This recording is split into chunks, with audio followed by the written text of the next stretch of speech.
ధవలవర్ణుడు రత్నవర్ణుండు నా ప్రియుడు, ధవలవర్ణుడు రత్నవర్ణుండు నా ప్రియుడు, అవని 10,000 బహుశ్రేష్ఠుడా తండు, ధవలవర్ణుడు రత్నవర్ణుండు నా ప్రియుడు, అవని 10,000 బహుశ్రేష్ఠుడా తండు, ఎవరు ఆయన కిలలో సమరూప పురుషుండు,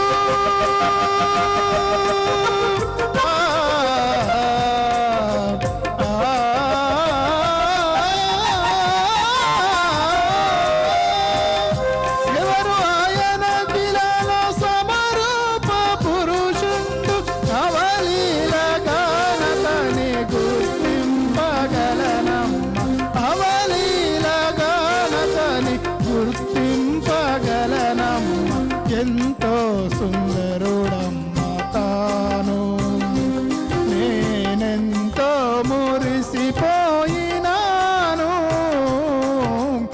ఎంతో సుందరుడమ్మ తాను.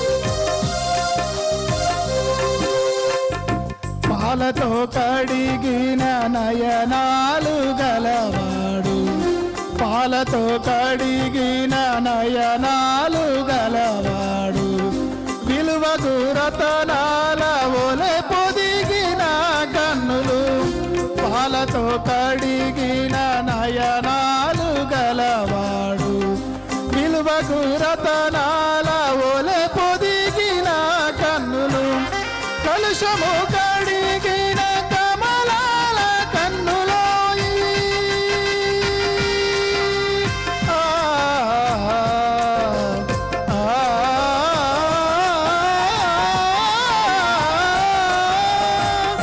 కలుషము కడిగిన కమలాల కన్నులోయి, విలువైన చూపు సగే వరమేరి తనయుండు, విలువైన చూపు సగే వరమేరి తనయుండు, ఎంతో సుందరుడమ్మ తాను, నేనెంతో మురిసిపోయినాను,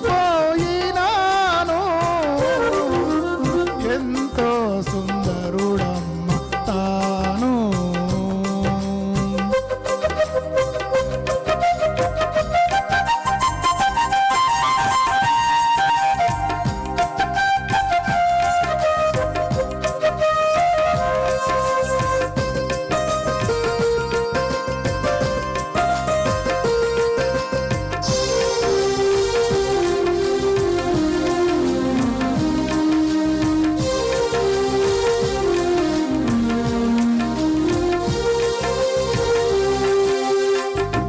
ఆతడతి కాంక్షణీయుండు రాయుండు, ఆతడతి కాంక్షణీయుండు రాయుండు, అతడే నా ప్రియుడు, అతడే నా హితుడు, అతడతి కాంక్షణీయుండు రాయుండు, అతడే నా ప్రియుడు, అతడే నా హితుడు, అతని నారతి మధురంబు మధురంబు,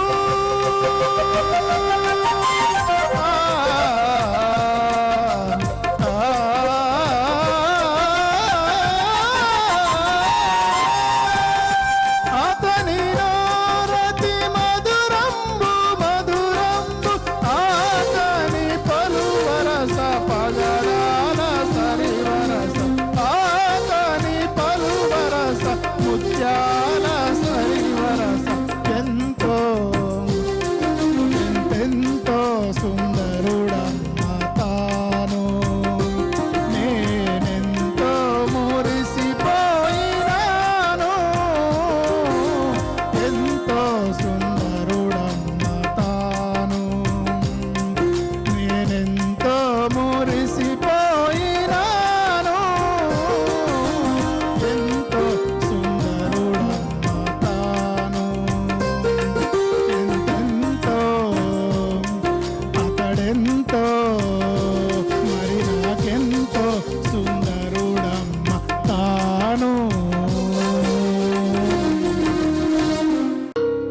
దేవునికి స్తోత్రం. మీ అందరికీ నా వందనాలు.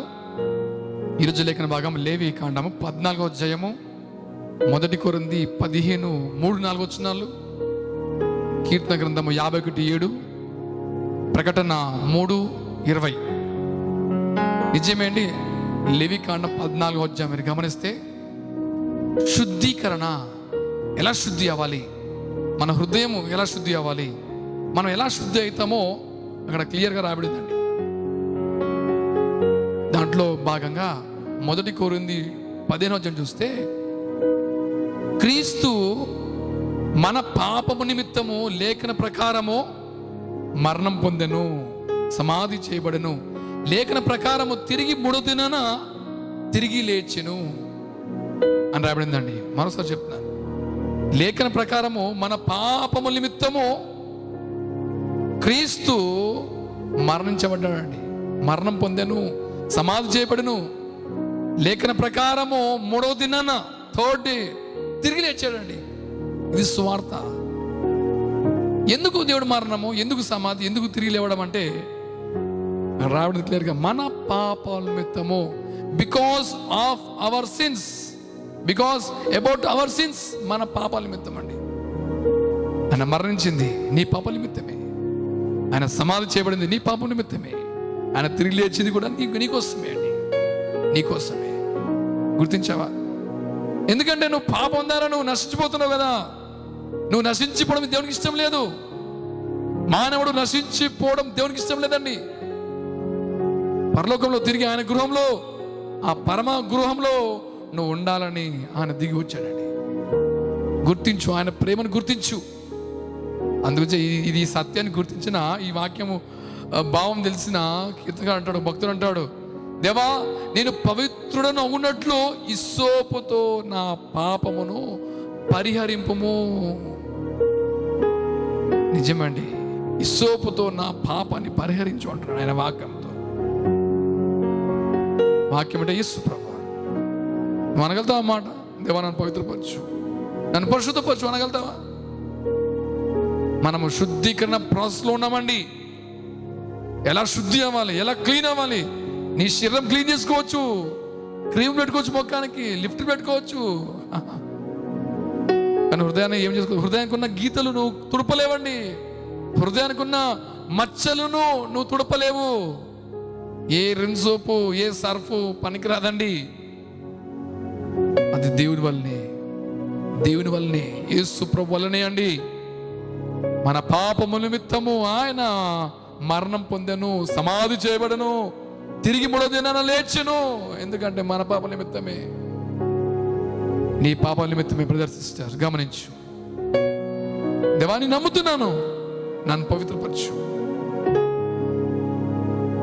నిజమే అండి. ప్రకటన గ్రంథం 3వ అధ్యాయం 20లో God wants to heal you. నీ పాపము నుండి దేవుడు విడిపించని కోరుతున్నాడు. అందుగురించి హృదయం అనే తలుపు యొద్ద టక్ టక్ టక్ టక్ టక్ అని కొడుతున్నాడు.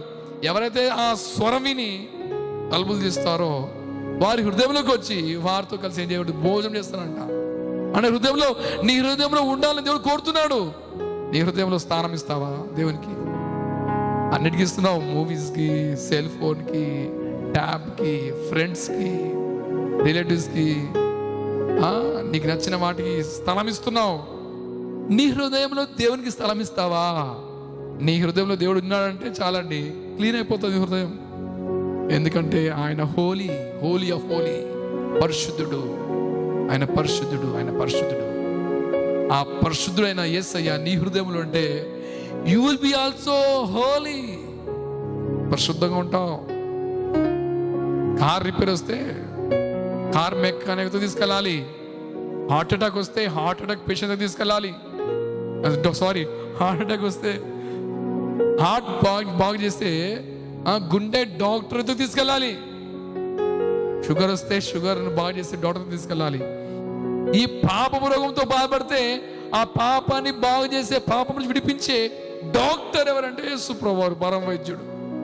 ఆయన దగ్గర రావాలి. ఆయనే నీ దగ్గర వచ్చాడండి. తలుపు కొడుతున్నాడు. నువ్వు తీస్తే చాలు, ఆయన హృదయకు వచ్చి క్లీన్ చేస్తాడు. ఎంత గొప్పదైన తండ్రి. నీ పాపం నిమిత్తం ఆయన మరణించాడు. నీ పాపం నిమిత్తమే ఆయన సమాధి చేయబడ్డాడు. నీ పాపము నిమిత్తమే తిరిగి 3వ దినాన ఆయన తిరిగి లేచాడండి. సత్యాన్ని గ్రహించు. అతడు యేసు ప్రభువు నిన్ను క్లీన్ చేయాలని సిద్ధంగా ఉన్నాడండి. నిజంగా నీ హృదయము పరిశుద్ధంగా మార్చబడితే సంతోషం ఉంటుంది, సమాధానం ఉంటుంది. ఏ డబ్బు బట్టి, బంగారం బట్టి, వెండి బట్టి రాదండి. బంగ్లాలు బట్టి, కార్లు బట్టి నీకు సమాధానం రాదు. సమాధానం ఎప్పుడు వస్తుందంటే నీ పాపం పోయినప్పుడే వస్తుంది సమాధానం. గుర్తించు మై డియర్ ఫ్రెండ్స్, గుర్తించు, ఆలోచన చేయి. ఎంత ఆడినా, ఎన్ని సినిమాలు చూసినా, ఎంత ఫ్రెండ్స్తో గడిపినా నీకు సమాధానం రాదు. తాత్కాలికమే. నీకు సమాధానం రావాలంటే యేసు ప్రభువారు నీతో ఉంటేనే, నీ హృదయంలో ఉంటేనే నీకు సమాధానం, సంతోషం. నీ హృదయాన్ని చోటిస్తావా? హృదయం చోటిస్తే నువ్వు ధన్యుడవు. హృదయం చోటికపోతే దయచేసి గుర్తించు. ఈ వాక్యం మేబీ నీకోసమేమో. నీ హృదయంలో యేసే ఉన్నాడా? ప్రశ్నిస్తావు. యేసే నీ హృదయంలో ఉంటే నువ్వు పరిశుద్ధంగా మార్చబడతావు. ఆయన రాజ్యంలో సదాకాలం ఉంటావు. నిత్యము సంతోషమే. ఆయన రాజ్యంలో ఆకలి ఉండదు, దప్పిక ఉండదు. ఎప్పుడు సంతోషమే, ఎప్పుడు సంతోషమే. ఆ రాజ్యంలో నువ్వు ఉండాలంటే నీ హృదయములో ఆయనకు స్థానం ఇవ్వాలి, స్థలం ఇవ్వాలండి. అటు మహాకృప దేవుడు నీకు దయచేను కాక, దేవుడే నీకు సాయం చేయను కాక. ఆమేన్. ప్రార్థించుకుందాం. పరమ తండ్రి, దయగలవ నీకు స్తోత్రములు. నువ్వు ఎంత గొప్ప దేవుడవు ప్రభువా. నువ్వు సర్వాధికారివి, సర్వశక్తిమంతుడవు. నీకున్నాను. మా పాపాల నిమిత్తమే నువ్వు ప్రాణం పెట్టావు, సమాధి చేయబడ్డావు, తిరిగి 3 దినాలు లేచావు ప్రభువా. నిజమే తండ్రి. నువ్వు ఎందుకు వచ్చావో వీడియో చూస్తున్న ప్రతి కుటుంబము, ప్రతి ఒక్కరు గ్రహించే మనసు దయచేయి. వాళ్ళందరూ జ్ఞాపకం చేసుకో, పరిశుద్ధంగా మార్చు. వాళ్ళందరూ వారి హృదయంలో నీకు స్థానం ఇచ్చినట్లు కృప చూపించండి. నీ కృపలో జ్ఞాపకం చేసుకోండి. ప్రతి కుటుంబానికి జ్ఞాపకం చేసుకోండి. ప్రతి కుటుంబము నీ రాజ్యంలో సదాకాలం ఉన్నట్లు కృప చూపించండి, సాయించండి. యేసు నామములో అడుగుతున్నాను నా ప్రియ పలుకపు తండ్రి. ఆమేన్. మన పరమ తండ్రి దేవుని ప్రేమ, ప్రభువైన యేసుక్రీస్తు కృప, పరిశుద్ధాత్మ యొక్క సహవాసము, సకల దీవెనలు వీడియో చూస్తున్న ప్రతి కుటుంబానికి సదా తోడు ఉండి ఆశీర్వదించును గాక. ఆమేన్. Thank you.